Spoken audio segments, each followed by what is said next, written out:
Deben conceder 5 días completos de permiso a los empleados con familiares hospitalizados. Solo se interrumpen si hay alta médica. Los autónomos y pequeños negocios deben conceder 5 días completos de permiso a sus empleados si tienen que cuidar a un familiar hospitalizado. Solo se interrumpirá si hay alta médica. Los autónomos y pequeños negocios deben tenerlo claro. Si un trabajador solicita el permiso para cuidar a un familiar hospitalizado, corresponden 5 días retribuidos, sin posibilidad de recorte. No importa que la estancia en el hospital dure solo unas horas o un par de días. La ley y los tribunales han confirmado que el permiso siempre es completo. Ahora bien, el matiz está en otro punto.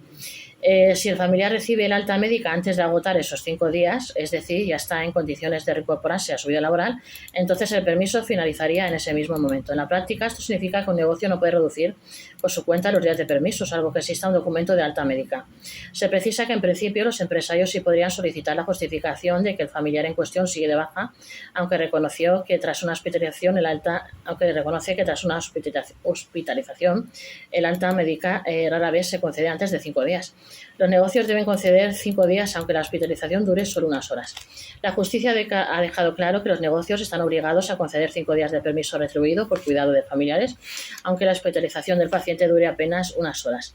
No es un permiso proporcional a la duración del ingreso, sino un derecho completo que la empresa debe respetar siempre que haya hospitalización o reposo domiciliario prescrito. En este sentido, el Tribunal Superior de Justicia de Aragón 2024 y el de Castilla-La Mancha 2025 rechazaron que las empresas pudieran limitar el permiso al tiempo estrictamente necesario, confirmando que la ley fija 5 días inamovibles. Si hay una alta médica del familiar, el permiso se suspende. La Audiencia Nacional en julio de 2024 refuerza este criterio al señalar que la alta hospitalaria no corta el permiso si se mantiene la necesidad de reposo domiciliario. Pero aportó un matiz clave. Si se produce una alta médica, que es diferente de la alta hospitalaria, antes de los 5 días, es decir, el familiar ya puede reincorporarse a su vida laboral, el permiso finaliza en ese momento. El permiso sería solo de 3 días. Sin embargo, es preciso que este escenario es poco frecuente en la práctica, ya que normalmente si hay una intervención quirúrgica, difícilmente tienes una alta médica en 3 días. El médico siempre te la alarga un poco más.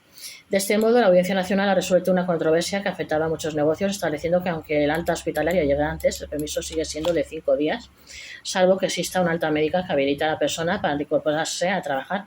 Los negocios no pueden exigir partes diarios, pero sí una prueba de que el familiar sigue de baja. Para los autónomos y pequeños negocios con empleados, la gestión de este permiso tiene implicaciones muy concretas. Lo primero que deben saber es que el permiso de 5 días no se puede recortar en función de la duración del ingreso hospitalario. Basta con que el trabajador aporte el justificante inicial de la hospitalización o del reposo domiciliario para tener derecho a los 5 días completos. El matiz está en el alta médica. Si el familiar del trabajador recibe un alta que la habilita para reincorporarse a la vida laboral antes de agotar los 5 días, el permiso se extingue automáticamente. En este caso, la empresa puede pedir al trabajador un documento que acredite que no se ha producido esa alta médica. El empresario le podría pedir, se entiende, la justificación. Se recuerda que la clave está en el propósito de la legislación. El empresario le podría pedir la justificación de que esa persona no ha recibido una alta médica, porque el objetivo de la norma es cuidar a una persona. No puedes cuidar a una persona que esté trabajando o que esté habilitada para trabajar. Esto implica que los negocios deben encontrar un equilibrio. No pueden exigir justificantes diarios para conceder los 5 días, pero sí pueden asegurarse de que no existe una alta médica que ponga fin a la necesidad de cuidarlos. No olvidéis de suscribiros a este vuestro canal Gestory de YouTube. Para más información y más vídeos, dale like, dale a la campanilla para recibir todos nuestros nuevos estrenos y nuestros nuevos vídeos.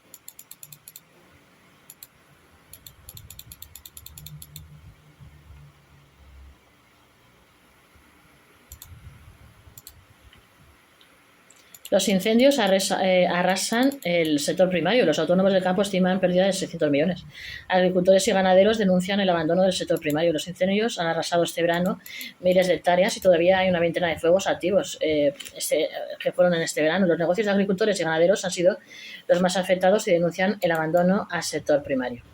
España volvió a arder este verano del 25 y uno de los factores que estaba agravando el efecto devastador del fuego es el abandono que sufren los autónomos del sector primario. La falta de actividad agraria y ganadera ha dejado decenas de miles de hectáreas sin gestionar, llenas de maleza seca que actúa como combustible. A las pérdidas millonarias del campo se suman las de los autónomos y pequeños negocios que también han perdido sus establecimientos o medios con los que realizaban su actividad. Por ello, la Federación Nacional de Asociaciones de Trabajadores Autónomos ATA insiste en que deben articularse ayudas directas para los trabajadores por cuenta propia y que puedan acogerse al cese de actividad. Los autónomos del campo reivindican su papel como los apagafuegos que llegan primero. La solución pasa por reactivar las prácticas tradicionales de gestión del monte. La falta de ganadería extensiva le está llevando a estos grandes incendios. Todo lo que comen ovejas y cabras es combustible que después arde. Si no hay quien limpie el monte, todo se convierte en pólvora a final del verano. Se añadió que las lluvias muy intensas en invierno y primavera hacen que la vegetación crezca de manera desmesurada y al final del verano se convierta en pólvora. Además de una actividad económica, la ganadería extensiva también mantenía el equilibrio del ecosistema. Se destaca que la mayoría de los fuegos se controlaron en los primeros momentos por los agricultores de la zona, pero se lamenta que cada vez hay menos y cuando el incendio gana envergadura ya es casi imposible detenerlo por muchos medios aéreos que se desplieguen. La Asociación Agraria de Jóvenes Agricultores Asaja, por su parte, rechazó que algunos ecologistas pretendan responsabilizar a los agricultores de los incendios cuando somos los primeros en sufrirlos y quienes mejor conocemos el terreno. También se denunció la lentitud administrativa que impide realizar labores preventivas, recordando un caso en el que este mismo año tuvieron que pedir por activa y por pasiva que les dejaran labrar los campos alrededor de los municipios. Es absurdo que haya que esperar permisos cuando está en juego la seguridad de pueblos y granjas. Estas organizaciones agrarias coinciden en que revertir esta dinámica irá de la mano de la recuperación del sector primario. Tenemos bosques y zonas boscosas que han sido gestionadas por el ser humano durante miles de años. No podemos dejarlas ahora abandonadas como si fueran la selva amazónica.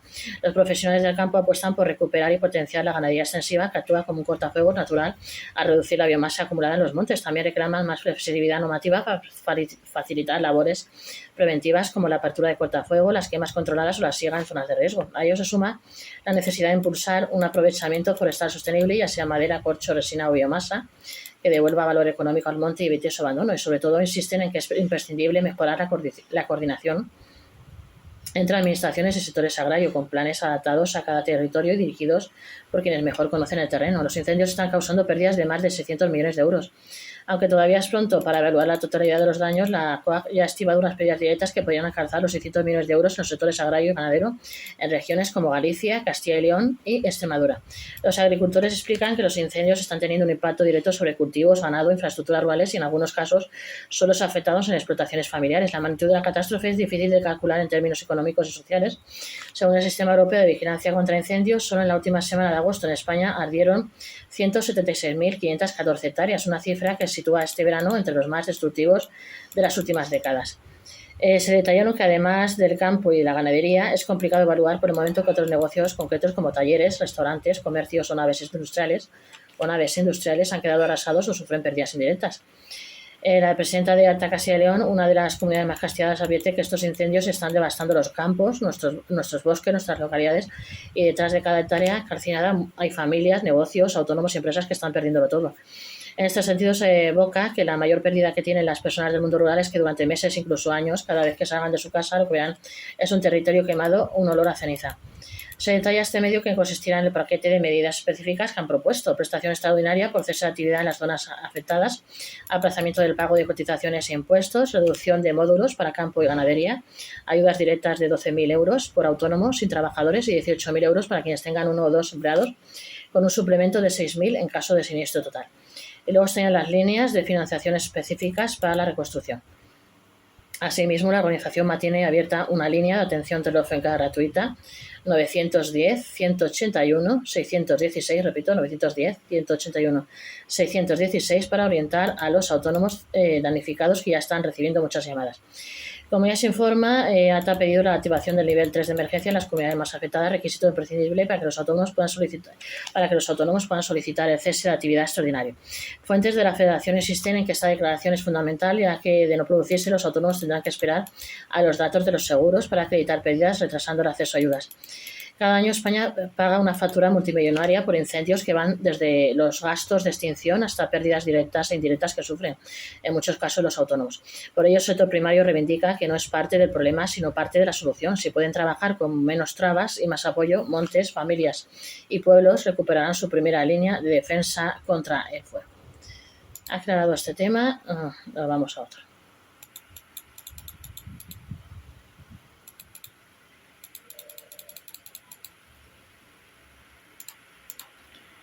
Dos leyes confunden a los hosteleros deben dar gratis las sobras a sus clientes y a la vez cobrar los envases. La confusión entre dos leyes desorienta a clientes y complica la gestión a bares y restaurantes. Dos leyes con objetivos distintos se cruzan en bares y restaurantes. La normativa contra el desperdicio alimentario obliga a ofrecer envases para llevar, mientras la de residuos impone cobrar los desechables, una contradicción que genera a los autónomos tensiones con los clientes. Los autónomos de la hostelería, atrapados en la contradicción del envase de sobras, debe ser gratis y de pago al mismo tiempo. Una pareja de clientes que pide llevarse las sobras de una comida en un restaurante puede encontrarse con una sorpresa en el ticket, un cargo adicional por el envase de plástico desechable, lo que genera no pocas discusiones con el autónomo propietario del negocio. La situación no es fruto de un error, sino de la convivencia de dos leyes que persiguen objetivos diferentes y que en la práctica obligan a los hosteleros a ofrecer el servicio de envasado y al mismo tiempo a cobrar por determinados recipientes. Estas dos normas tienen distintas intenciones.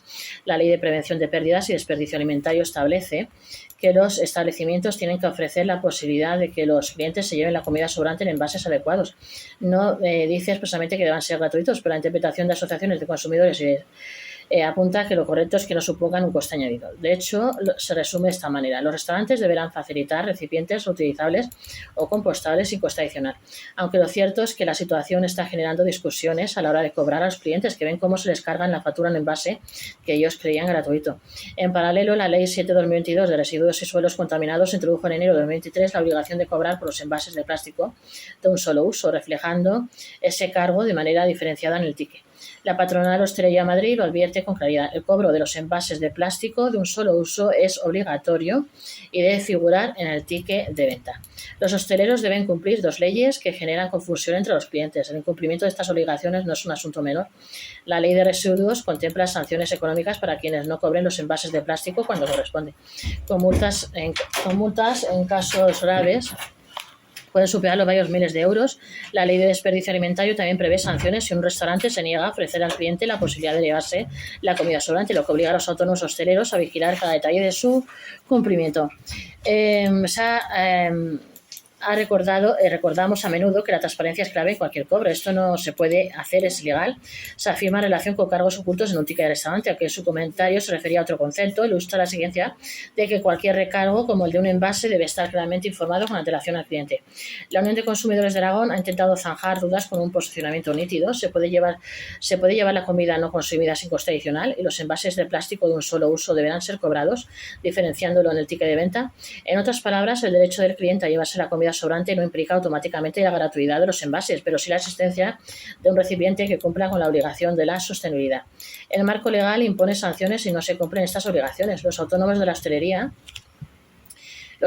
hostelería pueden comprar envases compostables o de cartón reciclado que cumplan con los requisitos legales, pero su coste es mayor que el de los plásticos convencionales. Repercutir ese gasto al cliente puede generar fricciones, mientras que asumirlo en el margen del negocio resulta difícil en un sector donde los costes se han disparado. Costes adicionales señalan que los pequeños negocios no siempre tienen claro cómo comunicar al cliente estas obligaciones y que se enfrentan a quejas y reclamaciones por cargos que consideran legales, pero que el consumidor interpreta como abusivos. Reclaman además una mayor claridad en los mensajes oficiales para evitar que se extienda la idea de que todos los envases deben ser gratuitos.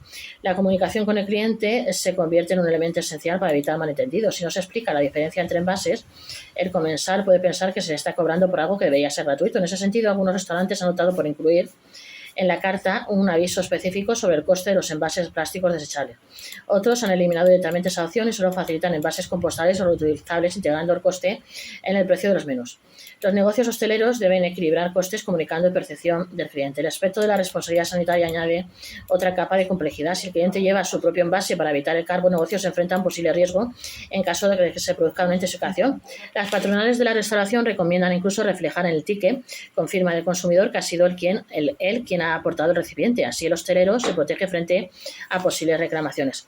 No faltan tampoco iniciativas para convertir la obligación en una oportunidad de diferenciación. Algunos bares han empezado a vender envases reutilizables con el logo del establecimiento que los clientes pueden volver a traer en visitas posteriores. De esta manera se evita el cobro recurrente y se fideliza al consumidor. Otros ofrecen pequeños incentivos como un descuento simbólico a quienes traen su propio recipiente.